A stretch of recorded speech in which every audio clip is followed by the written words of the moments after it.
Trump लगातार Putin पर तंज कसते हुए दिखाई दे रहे हैं कि पुतिन यूरोप से नहीं बल्कि अमेरिका से डरते हैं। वेनेजुएला के राष्ट्रपति मादुरो की तरह पुतिन को उठाने के सवाल पर भी ट्रंप ने कटाक्ष में जवाब दिया।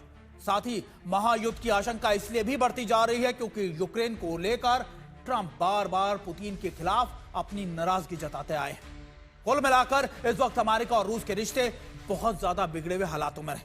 I would say that President Putin is not afraid of Europe. He's afraid of the United States of America, as led by me. There's no fear of Europe. You know, Europe's fallen behind, and Europe. And JD said it very strongly. I don't know. He took a lot of heat, but I didn't give him any heat. Europe is a different place. Europe is changing. Europe has got to get its act together. I love Europe. I guess I came from Europe essentially. I have my roots are in Europe. But Europe is a different place. They have to get their act together. Now they've said they have a great NATO leader, and they've gone up to 5% from 2% GDP. That's a big step. 2025 में लगा कि शायद रूस और America साथ मिलकर एक ही मंच पर खड़े हो जाएंगे, लेकिन 26 में तस्वीर बिल्कुल बदल गई। अमेरिका और रूस के हालात इस वक्त ठीक नहीं है। अगर अमेरिका और रूस के बीच युद्ध होता है तो फिर कौन किस पर कितना भारी पड़ेगा, किसकी ताकत कितनी है, जानना आपके लिए बेहद जरूरी है। इसका जायजा हम आपको बड़ी स्क्रीन पर लिए चलते हैं और आपको दिखाने की कोशिश करते हैं कि ताकत के मामले में दोनों देश किस प्लेटफॉर्म पर किस जगह खड़े हैं। सबसे पहले अगर आप देखें तो ये आंकड़े आपको बयां कर देंगे कि एयरक्राफ्ट कैरियर की बात कर लीजिए, सक्रिय सैनिक की बात कर लीजिए, थल सेना की बात कर लीजिए, नौसेना की बात कर लीजिए, यहां तक कि इसके अलावा कुल एयरक्राफ्ट किसके पास कितने, फाइटर जेट किसके पास कितने, ये हम आपको बड़ी स्क्रीन पर सारे के सारे आंकड़े दिखा रहे हैं ताकि आप एक एक कर इन आंकड़ों का आकलन खुद कर सके। अगर आप बात करें सबसे पहले एयरक्राफ्ट कैरियर की बात कर लीजिए, आप फाइटर प्लेन की बात कर लीजिए। फाइटर प्लेन की अगर बात करें 1790, वहां रूस के पास करीबन 833। इस मामले में अमेरिका बहुत आगे है। टैंक आपके अटैक प्लेन की बात कर लीजिए 889, 689, यहां पर भी कंपैरिजन या फिर आप जो आप कह सकते हैं कि मुकाबला है वो 200 के कम है। अटैक हेलीकॉप्टर की बात कर लीजिए, हेलीकॉप्टर की 5843 और यहां पर 1651।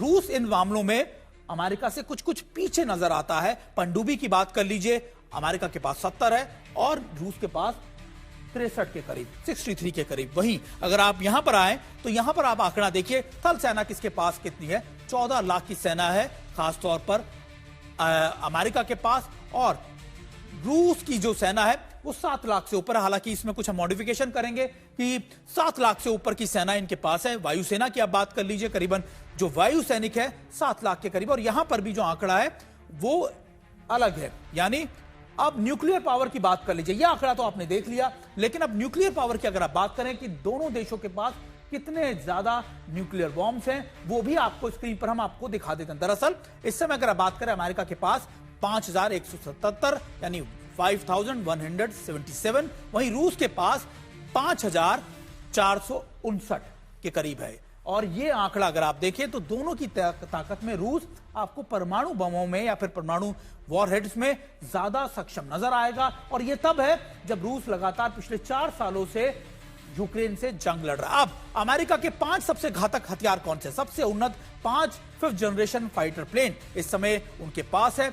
और ये इसलिए भी है क्योंकि आप मानिए कि अमेरिका ने भी अपनी वायुसेना या फिर डिफेंस सेक्टर में बहुत काम किया। इसके अलावा अगर आप बात करें मैक 2 की रफ्तार से और करीब 3000 किलोमीटर की रेंज से चलने वाला यह हथियार है F-22 रैप्टर। हम आपको बता रहे हैं कि आखिरकार कौन कौन से लगातार हथियार हवा से हवा में मार करने वाली मिसाइलों से ही लैस है। यानी अब अमेरिका के पास बहुत, अब F-35 की बात कर लीजिए, 5वीं पीढ़ी का स्टेल्थ और सेंसर यूजर क्षमता वाला फाइटर प्लेन भी अमेरिका के पास है। इसके अलावा हथियार समेत कई करीब 2000 किलोमीटर प्रति घंटे की रफ्तार से ये आपको टारगेट कर सकता है, यानी अपने दुश्मनों को बर्बाद कर। कई नाटो देशों के एयरफोर्स में भी इसको शामिल किया गया है। और F-35 अगर आप बात करें तो अमेरिका का सबसे बेहतरीन लड़ाकू विमानों में से एक है। थार्ड की बात करें, अमेरिका के सबसे मजबूत एंटी मिसाइल डिफेंस सिस्टम है थार्ड।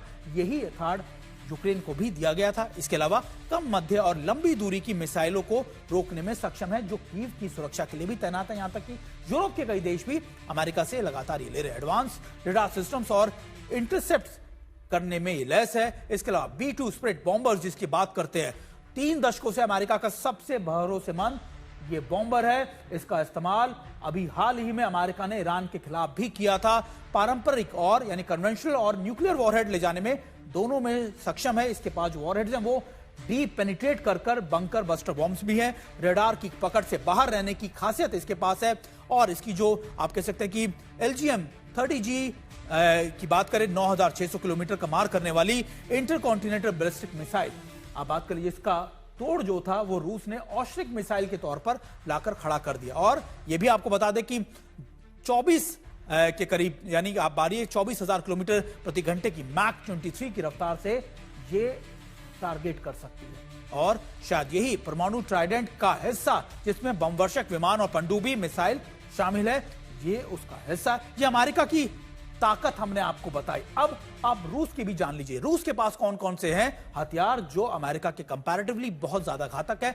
आप बात करें RS-28 समर्थ के, अब 35,000 किलोमीटर तक मार करने वाली दुनिया की सबसे लंबी रेंज की मिसाइल है। इसके अलावा 10 टन के पेलोड ले जाने में सक्षम है। और ये कन्वेंशनल वॉरहेड ले जाने में, आप बात करें 16 परमाणु वॉरहेड ले जाने में सक्षम है, यानी मल्टीपल जो आप कह सकते हैं कि वॉरहेड्स ले जाने में सक्षम रहती है। 5,000 किलोमीटर, औष्णिक की बात हम कर रहे थे, 5,000 से 10,000 किलोमीटर की भी रेंज इसकी बताई जा रही है, एक्सटेंडेड रेंज, जब में इसका पूरा यूरोप आ जाता है। और 12,300 किलोमीटर प्रति घंटे की रफ्तार से ये उड़ान भर सकते हैं, यानी अपने टारगेट्स को अचीव कर सकते हैं। ये भी परमाणु और कन्वेंशनल वॉरहेड ले जाने में सक्षम है। हमारे साथ हमारे दोनों खास मेहमान जुड़े हुए हैं, उनका रुख कर लेते हैं। अशोक सज्जनार सर, ये आंकड़ा हमने बता दिया, लगातार हमने ये भी बताया, लेकिन 2025 में जो स्थिति ऐसी दिखती थी कि शायद आने वाले वक्त में रूस और अमेरिका एक साथ खड़े होकर एक नया अलायंस बनाएंगे, 2026 में वो स्थिति बिल्कुल बदल गई। क्या इसके पीछे पुतिन की वो प्रभावशाली इमेज है जिसको अब डोनाल्ड ट्रंप डाइजेस्ट नहीं कर पा रहे, या फिर डोनाल्ड ट्रंप को लग रहा है कि अपने डोमेस्टिक ऑडियंस या डोमेस्टिक लोगों को समझाना, यूरोप को समझाना बहुत जरूरी है कि वो भी पावरफुल नेता है?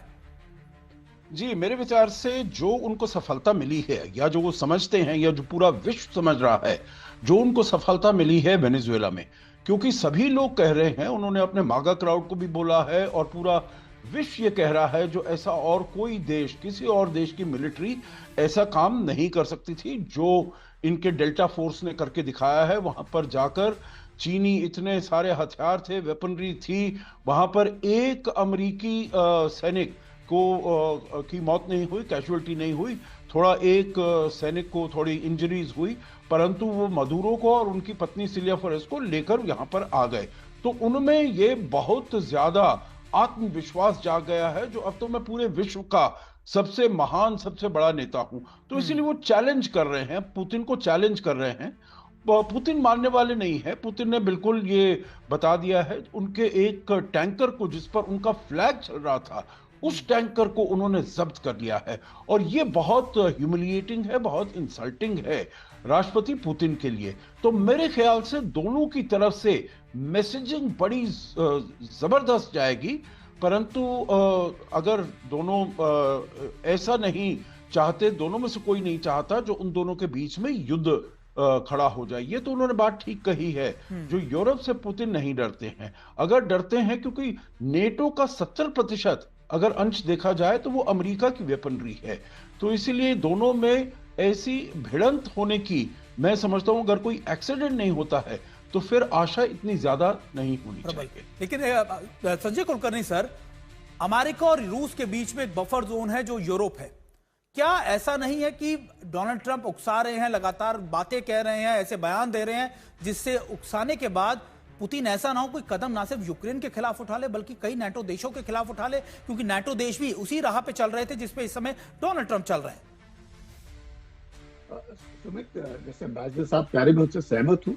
अगर आप मॉन्ट्रो डॉक्ट्रिन देखें, उसमें यूरोप और अमेरिका को दूर रखने का था। उसके बाद रूजवेल्ट ने जो मॉडिफिकेशन किया कि लैटिन अमेरिका में कोई नहीं आएगा, और अब सब जैसे बोल रहे हैं कि मॉन्ट्रो डॉक्ट्रिन है, इसलिए वो बार बार ये बताने की कोशिश कर रहे हैं रूस को भी और चीन को भी कि जो उनका बैकयार्ड है उसमें कोई दखल अंदाजी ना दे। और उसको देखते हुए उन्होंने जिस प्रकार से रूस का भी जो टैंकर है उसको जब्त करके रखा हुआ है। चीन को उन्होंने साफ संदेश दिया है कि आप वेनेजुएला से बाहर है, लेकिन उसके साथ साथ क्या कह रहे हैं ट्रंप कि जो तेल जा रहा है वेनेजुएला का वो जाता रहेगा। तो जो ट्रंप है वो जानते हैं कि उनकी हद कहां तक है। इसमें कोई शक नहीं कि आज की तारीख में अमेरिका के सामने मिलिटरीली कोई भी नहीं खड़ा रह सकता। अब उसका खर्चा देखिए, अभी उन्होंने तो कहा 1.15 ट्रिलियन खर्च करेंगे।